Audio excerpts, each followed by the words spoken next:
पहली बार सहरसा जिला में परम पूज्य देवकी नंदन ठाकुर जी का हो चुका है आगमन। 19 मार्च से लेकर 26 मार्च के बीच 7 दिवसीय श्रीमद् भागवत कथा का भव्य आयोजन किया गया है कोपरिया ग्राम वासियों के द्वारा। यार के कोने कोने से कथा श्रवण करने के लिए कोपरिया ग्राम सहरसा पहुंचे हुए। ऐसे में हमारे साथ एक बगल में यानी पंडित जी है, इनसे जानने का प्रयास करेंगे आखिर कहाँ से आए हैं, महाराज जी को क्या कुछ अच्छा लगता है, ये सारा चीज बात करने का प्रयास करेंगे। राधे राधे। श्री राधे राधे। कैसे हैं? बहुत बढ़िया। कहाँ से आए हैं? मधुबनी से। मधुबनी जिला से आए हैं जी।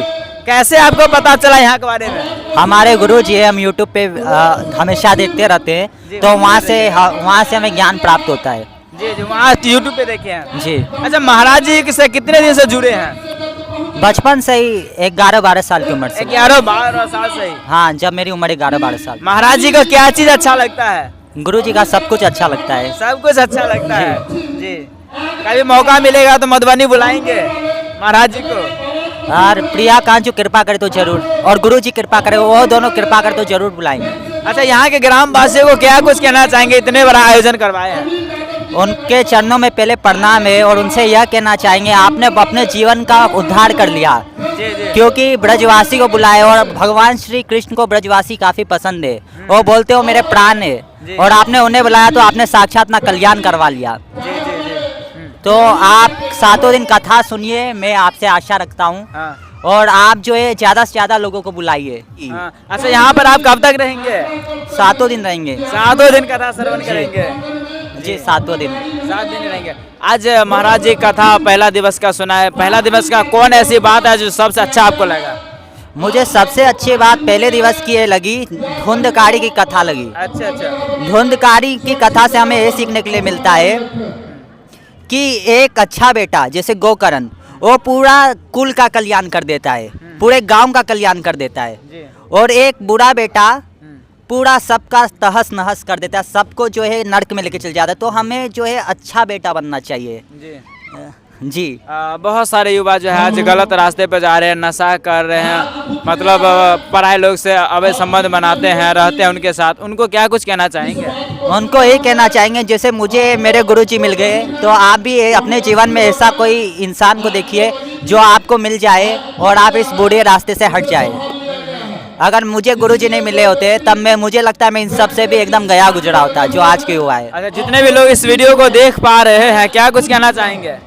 आप लोग हमेशा अच्छी अच्छी बातें देखा करिए। देखो अभी ये रिपोर्टर भैया हमें इतनी अच्छी बातें बता रहे हैं और इतना अच्छी बातें हमसे पूछ रहे हैं, और आप कहाँ देखते हो यहाँ वहाँ को, जो कोई किसी भी बाबा को दिखाते हैं, कुछ भी अंट संट किसी भी हीरोइन को दिखाते हैं, किसी भी मॉडल को दिखाते हैं, आप क्यों उनको देखते हो?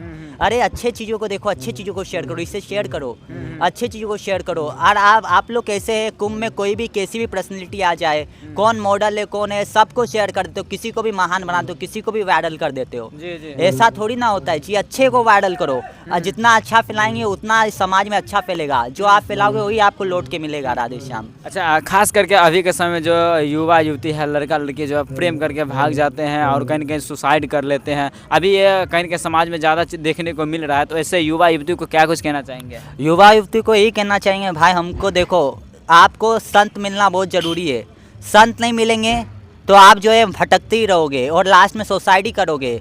जीवन में जब तक सत्संग नहीं आएगा तब तक कुसंग ही आएगा नारायण, और जिस दिन सत्संग आ जाएगा राधे श्याम, उस दिन आपका जीवन एकदम आनंदमय अमृतमय हो जाएगा।